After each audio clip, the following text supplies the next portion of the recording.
ಬಂಧುಗಳೇ ನಮಸ್ತೆ.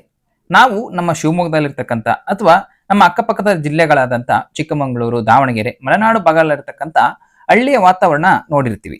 ಅಲ್ಲಿಯ ಹಳ್ಳಿಯ ಮನೆಗಳು ಕಪ್ಪಂಚು ಅಥವಾ ಕರಿ ಅಂಚಿನ ಮನೆಗಳಾಗಿರ್ತವೆ. ಇನ್ನು ಸ್ಥಿತಿವಂತರ ಮನೆಗಳಂತೂ ಡುಪ್ಲೆಕ್ಸ್ ಅಥವಾ ವಿಲ್ಲಗಳಾಗಿರ್ತವೆ. ಮನೆಯ ಮುಂದೆ ಕಾರು, ಬೈಕು, ಟ್ರ್ಯಾಕ್ಟರ್ಗಳು ನಿಂತಿರ್ತವೆ. ಮನೆಗೊಂದು ಬೀದಿ, ನಲ್ಲಿ ಅಥವಾ ಕೊಳವೆ ಬಾಯಿ ಇದ್ದೇ ಇರ್ತವೆ. ಅಗಲವಾದ ರೋಡ್ಗಳು ಮತ್ತು ಆಳವಾದ ಚರಂಡಿ ವ್ಯವಸ್ಥೆ ಉಳ್ಳ ಹಳ್ಳಿಗಳು ನಮ್ಮ ಭಾಗದಲ್ಲಿ ಕಂಡು ಬರ್ತವೆ. ಆದ್ರೆ ನಾವಿವತ್ತು ನೋಡ್ತಾ ಇರ್ತಕ್ಕಂಥದ್ದು ಗದಗ ಜಿಲ್ಲೆಯ ಗಜೇಂದ್ರಗಡ ತಾಲೂಕಿನಲ್ಲಿರ್ತಕ್ಕಂಥ ಈ ಒಂದು ಸುಂದರ ಗ್ರಾಮವನ್ನ. ಇಲ್ಲಿ ನಮ್ಮ ಗ್ರಾಮದ ತರ ಅಂಚಿನ ಮನೆಗಳಿಲ್ಲ, ಹೆಚ್ಚಾಗಿ ಮಾಳಿಗೆಯ ಮನೆಗಳು. ಮಾಳಿಗೆಯ ಮನೆ ಅಂದ್ರೆ ಅಗಲವಾದ ಗೋಡೆಗಳನ್ನ ಕಟ್ಟಿ ಅದರ ಮೇಲೆ ಚಪ್ಪಡಿಯ ಕಲ್ಲಿನ ಹೊದಿಕೆಯನ್ನು ಹಾಕಿ ಅದರ ಮೇಲೆ ಮತ್ತೆ ಮಣ್ಣನ್ನು ಹಾಕ್ತಕ್ಕಂಥ ವ್ಯವಸ್ಥೆಯುಳ್ಳ ಮನೆಗಳನ್ನ ಮಾಳಿಗೆಯ ಮನೆ ಅಂತ ಕರೀತಾರೆ. ಈ ಮಾಳಿಗೆಗಳ ಮೇಲೆ ನೀವು ನೋಡ್ತಾ ಇರ್ಬೋದು ವೆಂಟಿಲೇಷನ್ಗೆ ಅಂತ ಹೇಳ್ಬಿಟ್ಟು ಅಥವಾ ಎಕೋ ಆಗಬಾರ್ದು ಅಂತ ಹೇಳ್ಬಿಟ್ಟು, ಆಮೇಲೆ ನೀರನ್ನು ಹೋಗ್ಲಿಕ್ಕೆ ಅಂತ ಹೇಳ್ಬಿಟ್ಟು ಅಲ್ಲಲ್ಲೇ ರಂಧ್ರಗಳನ್ನ ಬಿಟ್ಕೊಂಡಿರೋ ವ್ಯವಸ್ಥೆಯನ್ನು ನೀವು ಕಾಣ್ಬೋದು. ನಾವೇನ್ ಅನ್ಕೊಂಡಿದ್ವಿ ಅಂದ್ರೆ ಇದು ಹಳೆಯ ಶೈಲಿಯ ಪದ್ಧತಿ, ಈ ಕಟ್ತಕ್ಕಂಥವರೆಲ್ಲ ಹೊಸ RCC ಮನೆಯನ್ನು ಕಟ್ತಾರೆ ಅನ್ಕೊಂಡಿದ್ವಿ. ಆದ್ರೆ ಇಲ್ಲೊಬ್ರು RCC ಮನೆ ಕಟ್ಲಿಕ್ಕೆ ಅಂತ ವ್ಯವಸ್ಥೆ ಮಾಡಿಸಿ ಮತ್ತು ಚಾವಣಿಗೆ ಮಾಳಿಗೆ ಮನೆಯ ವ್ಯವಸ್ಥೆಯನ್ನೇ ಮಾಡಿಸಿದ್ದಂತೂ ನಮಗೆ ಅದ್ಭುತವೇ ಅನಿಸಿತು. ಇಲ್ಲಿನ ತಾಪಮಾನದಿಂದ ತಪ್ಪಿಸ್ಕೊಳ್ಳಿಕ್ಕೆ ಈ ರೀತಿಯ ಮಾಳಿಗೆ ಮನೆಗಳಿಗೆ ಇಲ್ಲಿನ ಜನ ಹೆಚ್ಚು ಪ್ರೋತ್ಸಾಹವನ್ನ ಕೊಡ್ತಾರೆ.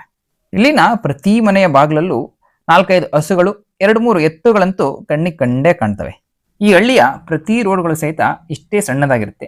ನಮ್ಮ ರೀತಿಯ ಆ ಕಡೆ ಬಾಕ್ಸ್ ಚರಂಡಿ ವ್ಯವಸ್ಥೆಯಲ್ಲಿ ಇಲ್ಲ. ಈ ರೋಡಿನ ಮಧ್ಯೆ ಇರುವಂತಹ ಈ ಸಣ್ಣ ಚರಂಡಿನೇ ಇಲ್ಲಿನ ಪ್ರತಿ ಹಳ್ಳಿಯಲ್ಲಿರ್ತಕ್ಕಂಥ ಚರಂಡಿ ವ್ಯವಸ್ಥೆ.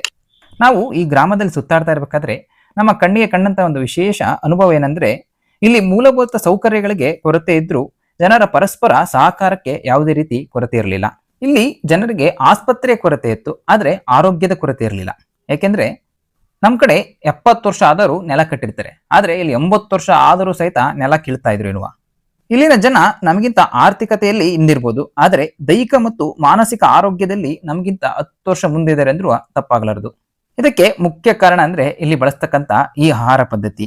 ಇಲ್ಲಿನ ಈ ರೊಟ್ಟಿ, ಪುಂಡಿ ಪಲ್ಯ, ಎಂತ ವೆರೈಟಿ ಚಟ್ನಿ ಪುಡಿ ಎಲ್ಲದು ತಿನ್ಲಿಕ್ಕೆ ಒಂಥರ ಅದ್ಭುತ ಅನುಭವ ಕೊಡುತ್ತೆ ಮತ್ತು ಅಷ್ಟೇ ಶಕ್ತಿಯನ್ನು ಸಹಿತ ಕೊಡ್ತದೆ. ನನ್ನ ವಿಡಿದ ಆಶೆ ಏನಂದ್ರೆ, ನಾವೋಗಿ ಆ ಹಳ್ಳಿಯಲ್ಲಿ ಬದುಕಲಿಕ್ಕಂತೂ ಆಗೋದಿಲ್ಲ, ಆದರೆ ಅಲ್ಲಿ ಬಳಸ್ತಕ್ಕಂಥ ಆಹಾರ ಪದ್ಧತಿ ಇದೆಯಲ್ಲ, ಆ ಪದ್ಧತಿಯನ್ನ ನಾವು ನಮ್ಮ ಹಳ್ಳಿಯಲ್ಲಿ ರೂಢಿ ಮಾಡ್ಕೊಳ್ಳೋಣ.